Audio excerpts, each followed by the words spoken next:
माननीय राज्यपाल महोदय, आता शपथविधी पूर्ण झालेला आहे.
पहिल्या महिला उपमुख्यमंत्री म्हणून शपथ घेतलेली आहे. राज्यात पहिल्यांदाच एका महिलेला आपण या पदावरती विराजमान होताना बघतोय. सुनेत्रा अजित पवार यांनी थोड्याच वेळापूर्वी राज्याच्या उपमुख्यमंत्री म्हणून शपथ घेतली आणि राज्याच्या पहिल्या महिला उपमुख्यमंत्री म्हणून त्या आपल्याला आता इथून पुढे बघायला मिळतील. एक वेगळं दृश्य आपण बघितलं. अनुपमा, गेले काही दिवस आपण बघत होतो तीन ही व्यक्ती, राज्याचे एक मुख्यमंत्री, दोन उपमुख्यमंत्री आपल्याला दिसायचे. देवेंद्र फडणवीस, अजित पवार, एकनाथ शिंदे. हे दृश्य आपण अनेकदा बघितलंय आणि आता अजित पवारांच्या उत्तराधिकारी म्हणून आपण त्यांना तिथे बघतो. देवेंद्र फडणवीस, एकनाथ शिंदे आणि सुनेत्रा अजित पवार हे आपल्याला तिथे राज्याचे मुख्यमंत्री आणि तिथे उपमुख्यमंत्री म्हणून आपल्याला आता तिथे त्या बघायला मिळतील. तिथे आपण पुन्हा एकदा ऐकूया त्यांची शपथ. त्यांनी थोड्याच वेळापूर्वी सुनेत्रा पवार यांनी राज्याच्या पहिल्या महिला उपमुख्यमंत्री म्हणून शपथ घेतलेली आहे.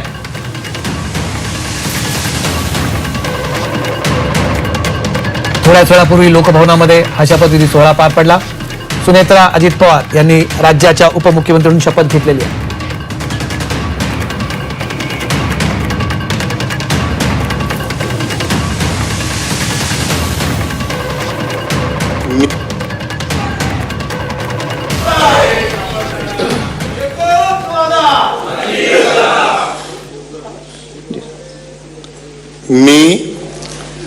मी सुनेत्रा अजित पवार गांभीर्यपूर्वक प्रतिज्ञा करते की कायद्याद्वारे स्थापित झाले आहे अशा भारताच्या संविधानाबद्दल मी खरी श्रद्धा व निष्ठा बाळगीन. मी भारताची सार्वभौमता व एकात्मता उन्नत राखीन. मी महाराष्ट्र राज्याची उपमुख्यमंत्री म्हणून माझी कामे निष्ठापूर्वक व ससद्विवेक बुद्धीने पार पाडेन आणि संविधान व कायदा यानुसार सर्व तऱ्हेच्या लोकांना मी गांभीर्यपणे व निपक्षपातीपणे तसेच कोणाच्याही विषयी ममत्वभाव किंवा आकस न बाळगता न्याय वागणूक देईन. मी सुनेत्रा अजित पवार गांभीर्यपूर्वक प्रतिज्ञा करते की महाराष्ट्र राज्याची उपमुख्यमंत्री म्हणून माझ्या विचारार्थ आणली जाईल किंवा मला ज्ञात होईल अशी कोणतीही बाब, अशी उपमुख्यमंत्री म्हणून माझी कामे यथायोग्य पार पाडण्यासाठी आवश्यक असेल ते खेरीज करून एरवी मी कोणत्याही व्यक्तीला किंवा व्यक्तींना प्रत्यक्षपणे वा अप्रत्यक्षपणे कळवणार नाही किंवा त्यांच्याकडे उघड करणार नाही. महत्वाचं आपण ज्याला एक पॉस्चरिंग म्हणतो अनुपमा, ते सगळ्यात महत्वाची. अजित पवारांच्या उत्तराधिकारी म्हणून जेव्हा त्या शपथ घेतात, सगळ्यात महत्वाची गोष्ट ही त्यांनी पहिल्याच दिवशी जो एक सिग्नल त्यांनी दिलेला आहे. अजित पवार ज्या प्रकारे शपथ घ्यायचे त्याच प्रकारे त्यांनी शपथ घेतलेली आहे.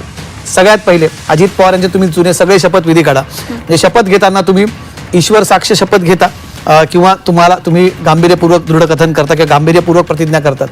सुनेत्रा पवारांनी आज अजित पवारांचा तोच कित्ता गिरवत एक फार महत्त्वाचं सिग्नलिंग केलं. फार महत्त्वाची गोष्ट आहे. म्हणजे या बारीक गोष्टी जेव्हा बघितल्या जातात ना, सुनेत्रा पवार या अजित पवारांच्या खुर्चीमध्ये बसणार आहेत, त्यांच्या उत्तराधिकारी असणार आहेत, हे म्हणणं वरवरचं खूप सोपं असतं. पण ते करत असताना, कृतीत आणत असताना, आज त्यांनी जी शपथ घेतली पद आणि गोपनीयतेची, ते घेताना त्यांनी ज्या प्रकारे अजित पवार शपथ घ्यायचे, शरद पवार सुद्धा ही शपथ घेतात.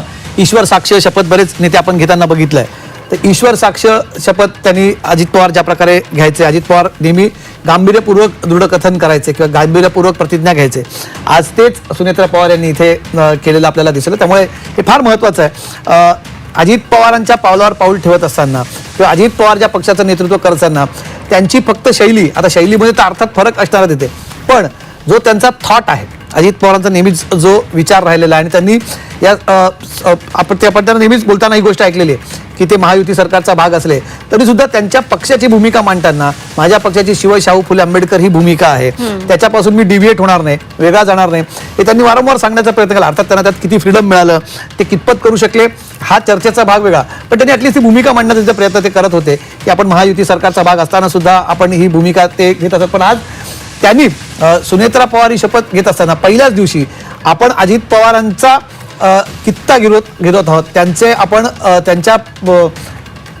पावलावर पाऊल ठेवून जेव्हा काही गोष्टी करत आहोत, तर हे करत असताना त्यांनी केलेल्याच गोष्टी तशाच्या तशा केल्या जाव्यात, याचं कुठेतरी भान राखलं गेलं. किरण, काय वाटतं याच्याबद्दल? नक्की हे ऑब्झर्वेशन खूपच चांगलं आहे. जसं गांभीर्यपूर्वक शपथ घेणं किंवा गांभीर्यपूर्वक प्रतिज्ञा करणं, याच्या जोडीला आज मला असं वाटतं की राजकारण्यांची आपण नेहमी बॉडी लँग्वेज बघायला हवी. त्यांची बॉडी लँग्वेज काय, त्यांचा आवाजाचा स्वर काय. मला आता कुठेही सुनेत्रा पवार यांच्या आवाजामध्ये कंपन जाणवलं नाही, बिलकुल भूमिका जाणवला नाही. ज्या परिस्थितीमध्ये ते शपथ घेत आहेत, ते परिस्थितीचं एकंदरीत आपण गांभीर्य बघितलं तर कुठलीही व्यक्ती साधारणपणाने त्या भावनेच्या भरामध्ये काहीतरी घडून जाऊ शकतं. आपण आपल्याला आर पाटील यांची शपथ आठवत असेल पहिल्यांदा, मी आता तेच मी म्हणणार होतो, आर पाटील अक्षरशः थरथरत होते शपथ घेताना, पहिल्यांदा थरथरत होते, अक्षरशः थरथर होते. त्यांना ते इतकी वर्ष राजकारणामध्ये असूनही त्यांना ते अनावर झालं होतं. तसं सुनेत्रा पवारांच्या बाबतीत काहीही झालेलं नाही, आणि ते या परिस्थितीमध्ये दृढ निश्चय करून आल्या होत्या. आणि हा एक क्लिअर मेसेज आहे कमलेश मला, I am here to stay, don't worry, असं मला. तुम्ही कसं बघता याच्याकडे? मी जे म्हटलं की त्यांनी शपथ घेताना अजित पवार ज्या प्रकारे गांभीर्यपूर्वक दृढकथन किंवा शरद पवार ज्या प्रकारे करतात, राष्ट्रवादी काँग्रेस पक्षाचे आपण नेते आहोत, हे करताना त्यांनी एक फार आपण त्याला आता डेलिबरेट म्हणायचं किंवा काय म्हणायचं, पण तुम्ही कसं बघता याच्याकडे?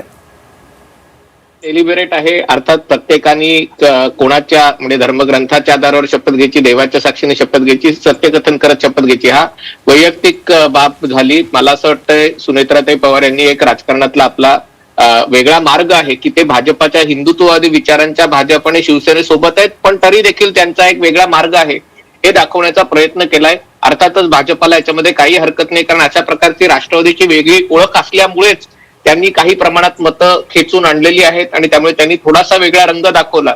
तर मला काही वाटत नाही त्याच्यामध्ये कोणाला काही हरकत असण्याचं कारण आहे. पण फक्त शपथविधीमध्ये त्यांनी काय म्हटलं याच्यावरनं त्यांची विचारधारा, त्यांच्या पक्षाची विचारधारा जोखणं आत्ताच्या घडीला माझं म्हणणं तसं नाही. माझं म्हणणं की तुम्ही जेव्हा अजित